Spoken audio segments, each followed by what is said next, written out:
fait, qu'est-ce que le biogaz? Alors, le biogaz, en fait, c'est la fermentation des déchets. Alors, les déchets, ça peut être des déjections animales, des lisiers de porc, des lisiers de volaille, toutes sortes de lisiers, des excréments humains aussi. Ça peut être, comme ici on développe plus, c'est tout ce qui est déchets verts, c'est-à-dire les fruits pourris, parce que si en fait c'est une raison de production d'avocats par exemple.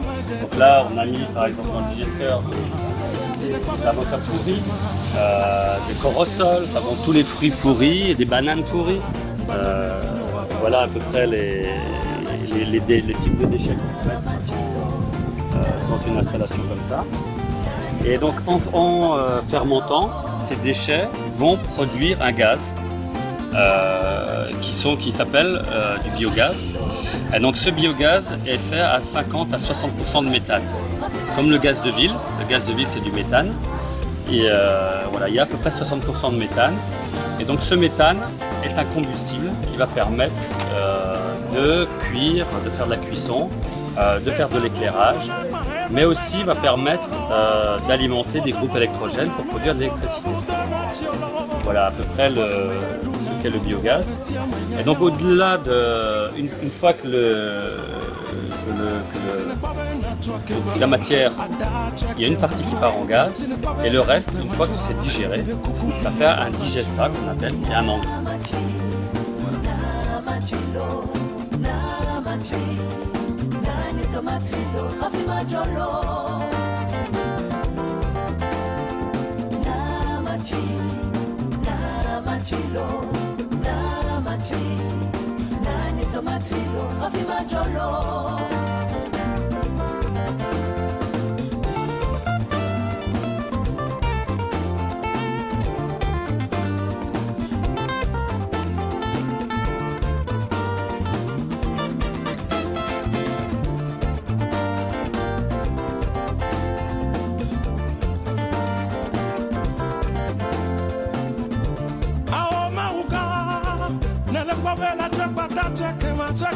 Merci d'avance. Voilà la pauvre dernier femme, toi vignon baba tu n'amour.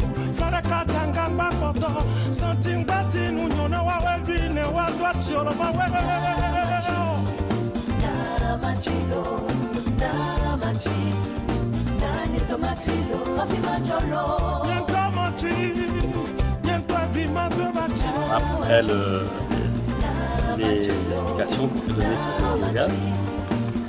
Je peux vous montrer les installations par exemple. Donc, ici en fait, ça s'appelle le bac de chargement. Ces deux-là, donc là on a au mois d'avril 2011 qu'on a finalisé ça.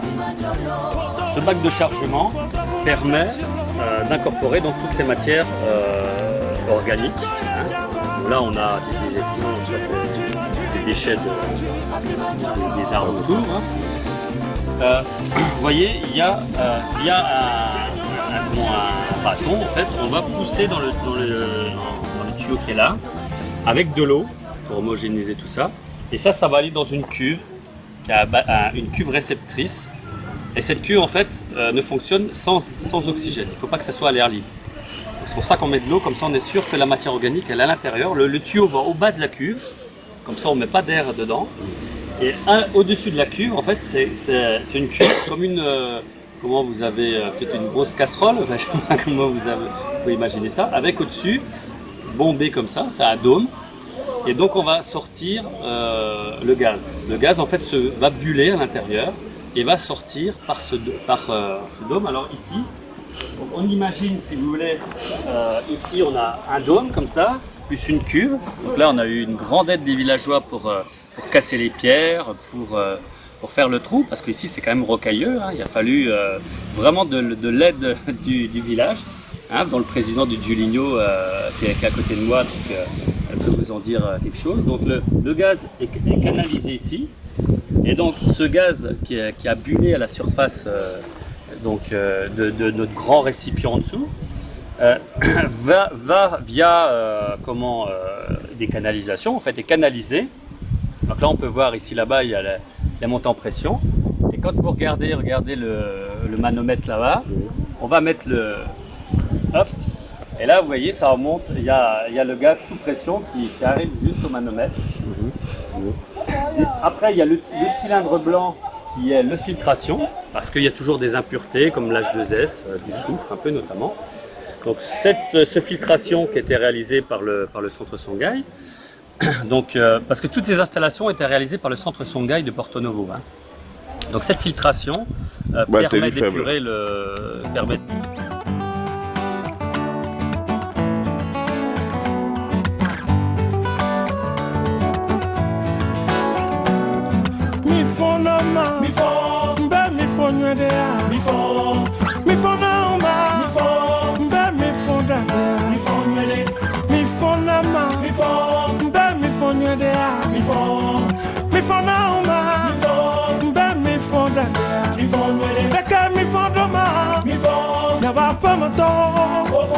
Nasro coup de viande au fond mi fonama mi fon be mi fonwe de mi fona umba mi fon be mi fonda de mi fonwe de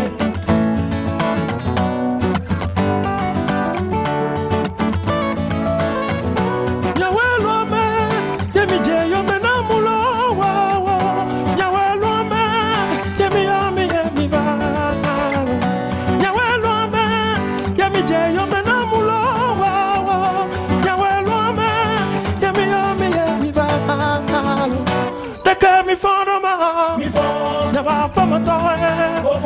Nasro coup de viande au fond de mi fondoma na ba pa motowe au fond Nasro coup de viande au fond ah mi fondama mi fond be mi fondwe mi fondwe mi fondama mi fond be mi fonda